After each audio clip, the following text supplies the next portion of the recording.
কলিয়াবৰৰ ৰাঙলুত বনৰীয়া হাতীৰ উপদ্ৰৱ পাহাৰগুৰিত হাতীৰ জাকে ভাঙিলে কেইবাটাও বাসগৃহ কোনোমতে প্ৰাণ ৰক্ষা কৰি পলায়ন গৃহস্থৰ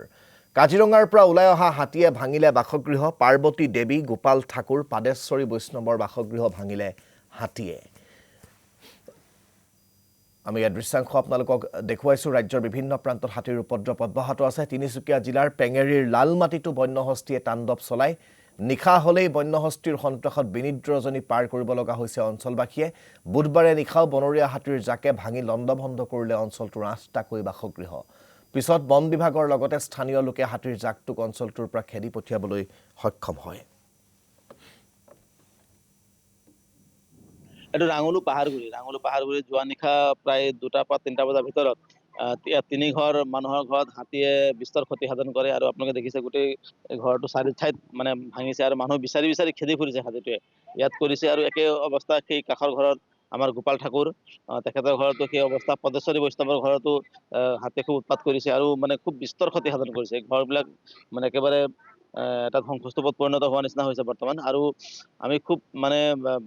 কালি ৰাতিটো উজাগৰে নিশা পাৰ কৰিবলগীয়া হৈছে গোটেই গাঁৱৰ ৰাইজে ভয় আৰু শংকাৰে আমি পাৰ কৰিবলগীয়া হৈছে আৰু এইটো আজিৰ ঘটনা বুলি নহয় আপোনালোকে বিভিন্ন সময়ত বাতৰি কৰিয়ে আছে দেখি আছে গোটেই কলিয়াবৰখনত কি হৈ আছে আপোনাৰ সোণাৰী গাঁও হাটবৰ শিলঘাট লৈ পেলাই বিস্তীৰ্ণ অঞ্চল আপোনাৰ ইফালে আপোনাৰ দাৰিগুজি ইফালে আমাৰ চিকনি বামুনি আমগুৰি নতুন ডাঙা কালাপানী ৰাঙলু এই গোটেই বিস্তীৰ্ণ অঞ্চলত হাতী মানুহৰ সংঘাতৰ এটা খুব মানে ভয় লগা ছবি এটা আমি দেখি আছো প্ৰত্যেক দিনে আৰু এই ঘটনাটো প্ৰত্যেক বছৰে তীব্ৰৰ পৰা তীব্ৰতৰ হৈ গৈ আছে যোৱাকালি সন্ধিয়া প্ৰায় ৫টামান বজাত লালমাটি নতুন মাটি গাঁৱৰ প্ৰায় ৮টামান ঘৰ বনৰীয়া হাতীয়ে আহি ভাঙি তহিলং কৰিলে আৰু ধান খাই গোটেই পৰিৱেশ বিনষ্ট কৰিলে এই হাতীৰ উপদ্ৰৱ বা হাতীৰ আক্ৰমণৰ ফলত ঘৰ ভঙা বা মানুহৰ মৃত্যু হোৱা আমাৰ পেঙেৰী বৰডুমচা অঞ্চলৰ কাৰণে কোনো নতুন কথা নহয় আৰু প্ৰতি বছৰে এনেকুৱা ধৰণৰ বনৰীয়া হাতীৰ আক্ৰমণৰ ফলত মানুহৰ জীৱন সম্পত্তিৰ নাশ হৈছে তাৰ ফলতো বাৰম্বাৰ ফৰেষ্ট ডিপাৰ্টমেণ্টক